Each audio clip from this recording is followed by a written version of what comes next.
Welcome to the eCommerce Badassery Podcast, the place for scrappy entrepreneurs who want to learn actionable steps and strategies to grow the traffic, sales, and profit in your e-commerce business. I'm your host, Jessica Totillo-Coster, a 20-year retail veteran and former brick-and-mortar boutique owner who spent 3 years as the only employee of a 7-figure online store. That shit was crazy. I know exactly how it feels to do all the things, and I'm sharing everything I learned the hard way so you don't have to. I may have started this business by accident, but supporting badass bosses like you lights me the fuck up, and I am so stoked to see you grow. Are you ready, babe? Let's roll. Welcome back to the eCommerce Badassery Podcast. I'm your host, Jessica Totillo-Coster. It's that time of year again. Shopify Editions Winter 2026 was released last week, and today we're going to talk about it. Before we dive in, there's one somewhat unrelated thing I want to mention because it's a good lesson for all of us. The design of the Editions webpage. As much fun as the art was, the functionality was not great. If you haven't looked at the page yet, you'll understand what I mean when you see it. Even when I posted in the EB Vault to let people know I'd be sharing the updates on the podcast, a few people commented about how hard it was to digest the info on the page. And yes, there's always a lot of information, but there was something about the design of this page. So it's just a reminder that when it comes to web design, less is more, especially in e-commerce. We all have a preconceived notion of what we expect a website to look like. And if you have too many fancy design features, sections, and content appearing on scroll, it can make for an unpleasant web browsing experience. Okay, now that we've got that out of the way, let's dive in. Shopify dubbed this the Renaissance Edition, and by that they mean the AI Renaissance. While there were a lot of smaller updates that we'll touch on, the really big updates are pretty much all AI related. And there was a huge chunk of Shopify Sidekick updates. Sidekick is your unique AI-powered Shopify assistant, and there have been a lot of new functions and features rolled out. Sidekick has proved to be a great store assistant, and I am excited to see continued updates to its functionality. While I usually use Claude to do custom Shopify coding, one of my lounge members said he used Sidekick to temporarily hide one of his product variants, like across all of his items, during a sale. Sidekick is also great for digging into customer data. During the last live round of Email Badassery, we were using Sidekick to create customer segments, identify VIP customers, etc. So I was thrilled to see so many new features being rolled out for Sidekick. But I just gotta say, be careful. It is really easy to get sucked into the vortex of playing around with AI and seeing what's possible. Ask me how I know. There are a lot of valuable updates that we're going to talk about and just a lot of cool things it can do. But I want you to be really intentional about your use of it so you don't lose hours going down a rabbit hole. Okay? Okay. First up are the Pulse Sidekick recommendations. So if you are opted into Shopify's intelligence network, Sidekick will proactively research your store and deliver personalized recommendations through Shopify Pulse. Some of the examples they showed were things like A/B testing your free shipping threshold, running a specific type of campaign, setting up an abandoned cart campaign. They didn't make the Shopify Intelligence Network requirement very obvious, but they do talk about it on the documentation. So I put a link in the show notes so you can see how to turn that on and the required updates you need to make to your privacy policy if you're going to activate this. You can now also build custom internal apps with Shopify Sidekick. You do need to be on at least the Grow plan to have access to this. So if you're on Basic, you're not going to get it. And there are hourly and weekly limits for app generation, though they don't tell you what they are, just that it will alert you if you get close. It only works with the admin API, which includes orders, products, customers, discounts, content such as meta objects, files, menus, and blog posts, and analytics. While I am unable to test this out on my dev store, I've spent some time digging into the very limited documentation and some Reddit chats to see what people are doing with it. Shopify gave a few different examples. The video that they show builds an app that lets you bundle products together so you're able to select the products, and then it will generate a URL and a QR code for that new bundle you just created. They also mentioned creating a task tracker for your team, an app that recommends what products to reorder based on your sales velocity, and an app that finds certain customers and creates a discount code for them. Honestly, aside from the inventory example, I don't think any of these apps are any easier or faster than just doing the task the regular way. I don't need to poo-poo it, but sometimes I feel like SaaS platforms just release features so you think you're getting something new. Reminds me of the iPhone I'm starting to get sick of. What is up with this BS iOS 26 and their dumb glass effect? Like, nobody asked for that. It's also possible I just haven't had enough time to think through how it could be helpful. I haven't completely written it off and will continue to think about it, research, etc. Another example I can think of is an app to identify products and blog posts that are missing specific information, things like that. Another thing I'm curious about, and I need a volunteer on the Grow or Hire Shopify plan to let me test this in their store. Contact me on Circle if you're interested.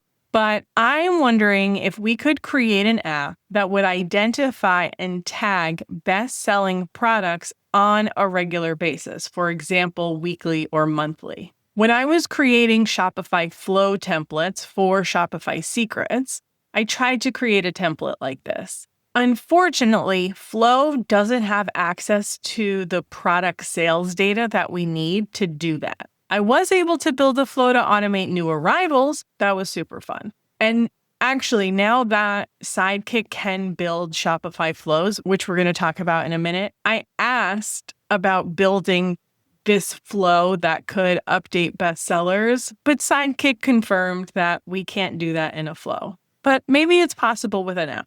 The other thing to keep in mind is if you are going to try and build an app with Sidekick, you really want to think through the functionality of the app before you put in that first prompt, because each iteration, so if you ask it to change one thing, that iteration creates a whole new app. And while they weren't specific about the limit, it's possible that small tweaks could eat up those limits quickly. So you kind of want to think through what are all the features, functions, interface, etc. that you want, and kind of map that out before you go to Sidekick with it. I would also take some time to think through, would having an app for this actually make my life easier or help me implement this faster? Because sometimes it can just make things more difficult. And the time it would take you to create and use the app, you could have already done the thing. If these were apps that could change the functionality of your store, say a discount app where you can set it to only discount the highest price item in the shopping cart, we'd be having a different conversation. But that's not what these do. That said, I'm sure it's only a matter of time until people start releasing ideas for apps you can build with Shopify Sidekick, myself included. What I actually think will be more helpful than building apps with Sidekick is saving Sidekick Skills.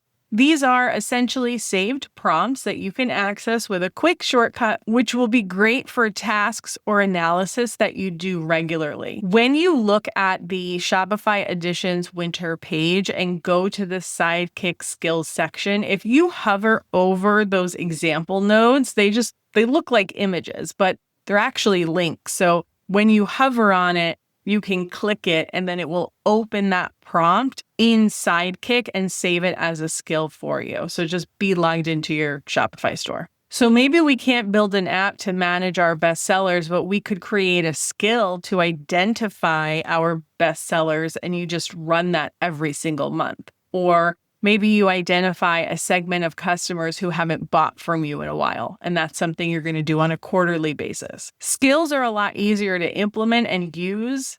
So if you're going to spend any time optimizing your Sidekick experience or just using it more, this is where I would put my energy. And then as I touched on a little bit earlier, Sidekick can also build Shopify flows for you. If you're not already familiar with Shopify Flow, that's essentially the internal Zapier of Shopify. I have a module about flow in Shopify Secrets, along with some custom templates you can import.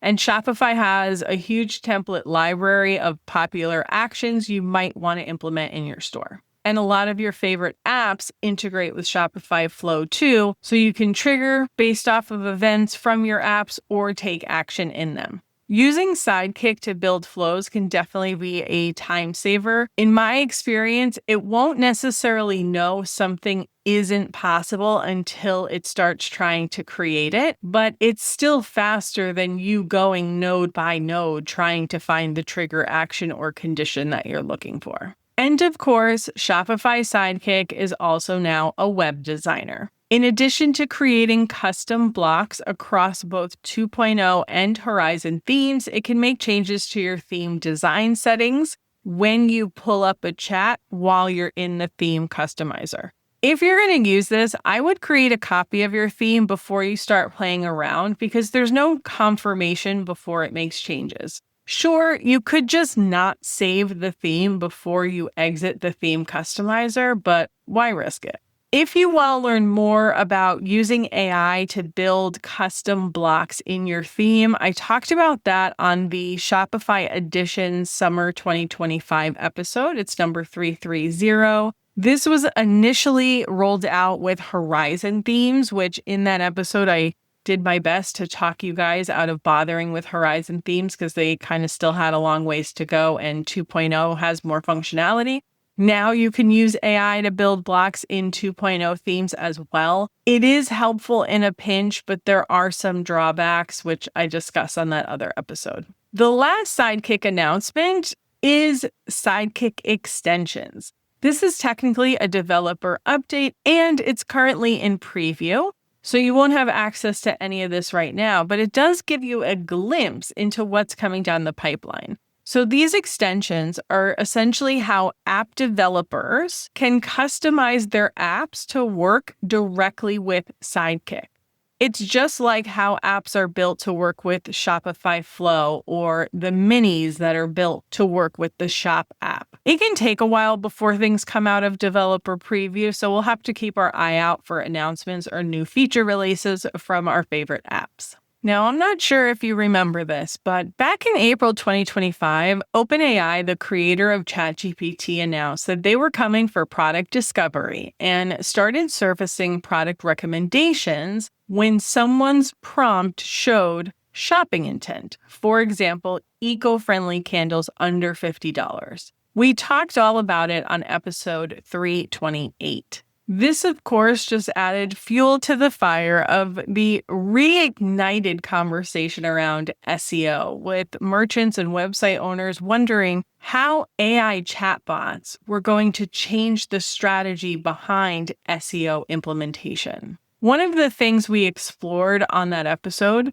is how some of my clients, small businesses, were already showing up. And while they did have good SEO, it was never implemented with AI in mind, proving that good foundational SEO will stand the test of time across algorithm updates, platform interruptions, etc. All of that said, it doesn't mean there aren't specific optimizations we can do for the platforms we want to appear on. And that's what Shopify is doing with the upcoming release of agentic storefronts. Now, with that original announcement from OpenAI about surfacing product listings, they talked about potentially pulling in product feeds from e-commerce stores, and they had a form people could fill out if they wanted to be notified when that was available. Well, agentic storefronts are basically Shopify's answer to this.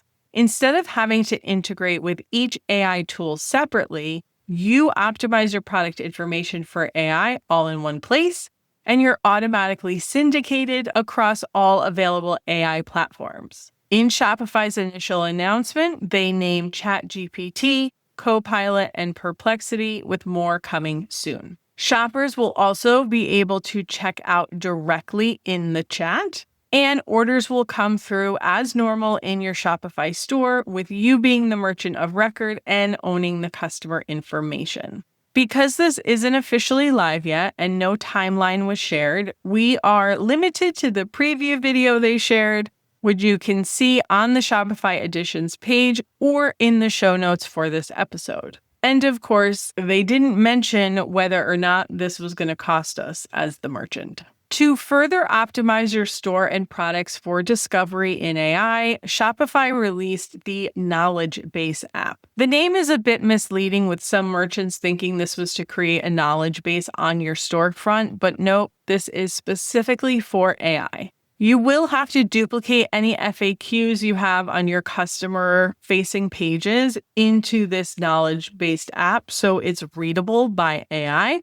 It will work in the background to help AI understand your store and answer questions for people. And if I understand the documentation correctly, you're also going to be able to see questions that are being asked that you don't have an answer to so that you can update your knowledge base. The app is free and available now. If you want to get it set up, I'll stick a link in the show notes. All right. This next update, I'm not 100% sure how I feel about it. It's the Shopify Product Network.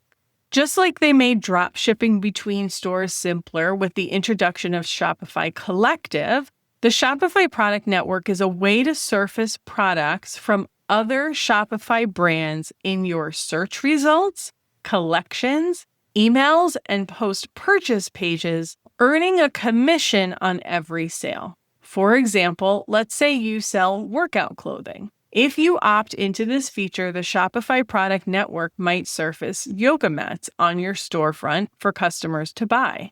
But instead of being redirected to the other store's website, it would create a combined checkout with that customer still placing their order on your shop. I was able to poke around this feature a bit on my dev store, and from what I can tell, you don't have very much control over what shows up. While it's easy enough to exclude a specific category by picking from a dropdown, if you wanted to exclude specific stores, you'll have to know their name. I kind of wish it was the other way around, like you could choose specific brands or categories that you want to show. But I guess that's what Shopify Collective is for, which we're going to talk about in a minute. The reviews for the app, while there aren't many, are not very good. And I couldn't find any details about how much commission you get paid. They're running a promo at the moment where you get increased commission if you spend your earnings on shop campaigns instead of just taking the cash, but that's only through the end of 2025. Again, it sounds cool in theory, and I'm sure it will work great for some stores, but I wouldn't expect it to revolutionize your business. If you're interested in giving it a try, you might want to start out with post-purchase offers only in the beginning instead of cluttering up your collections or search pages with other people's products. It might also be best for those who only sell their own product. So you make something versus buying and reselling somebody else's stuff, because you could accidentally compete with someone who sells the same brands as you. I don't know. If anyone is brave enough to try, I'd love to hear how your experience is in a few months. You can just search for the Product Network app in the Shopify App Store. If you're looking to get more visibility for your products across other Shopify stores, I think Shopify Collective is the better option. This was released a few editions ago, and I think over time they have lowered the requirements to participate. So if you didn't qualify previously, you might want to give it another shot. They also just rolled out Collective to 35 more countries. The nice thing about Shopify Collective is you have total control over who you partner with. It isn't some random AI putting products on your store or placing your products on someone else's. You can think of Collective as just an easier way to manage wholesale relationships that allow you to drop ship for one another. As a supplier, you can now search for retailers and invite them to sell your products. The retailer will receive a notification so they know to follow up with you. My gut tells me this is the better way to go. Yes, it's more work and it's manual, but in this case, I think it's better to have more control. But again, if you try out the product network, please let me know how it goes. Shopify is also rolling out a bunch of updates to the Shop app. As a consumer, I never use this app, but I don't really shop on any apps. And To be honest, I don't really know how many of my students and clients are utilizing it or seeing success. If you're one of them, let me know. It must be working for a lot of merchants, though, because they continue to improve it. This go around, they're adding the ability to customize product pages on the Shop app. This is currently in the hands of select stores for feedback, but you can request to test it out. You can now add shoppable videos, but you'll need a separate app to create those shoppable videos. I put a link in the show notes for more details about that. And they're working on making the Shop app more personalized to each user, which is always helpful. One thing they mentioned in the release, which I'm confused about because I thought this was already a feature, but instead of the customer checking out on Shop, you can send them back to your website. So this is obviously super important if you have personalization or customization. Maybe this was a limited feature in the past and now it's available to everyone, or they just didn't see a lot of people using it, so they thought maybe people didn't know it was a thing. I don't know. I'm not going to pretend to know the answer.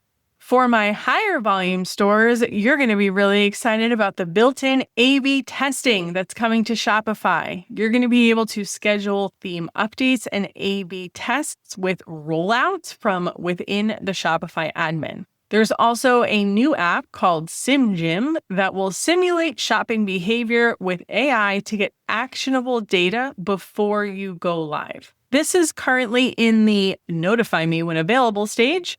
You can sign up from the Shopify Editions page. And unfortunately, there are no details about what plans this will be available on. The scheduling of new themes is something you can do with Launchpad, but it's only available on Shopify Plus. So I have a sneaking suspicion that will be the case here, but we could be pleasantly surprised. All right, so now that we've gone through the big announcements, let's do some rapid fire mini updates that might be helpful to you. You can now duplicate collections and exclude products from smart collections with conditional logic. If you are a brick and mortar store on Shopify Plus, you can offer local delivery with Uber Direct. The Shopify email app is now the Shopify messaging app and includes SMS marketing.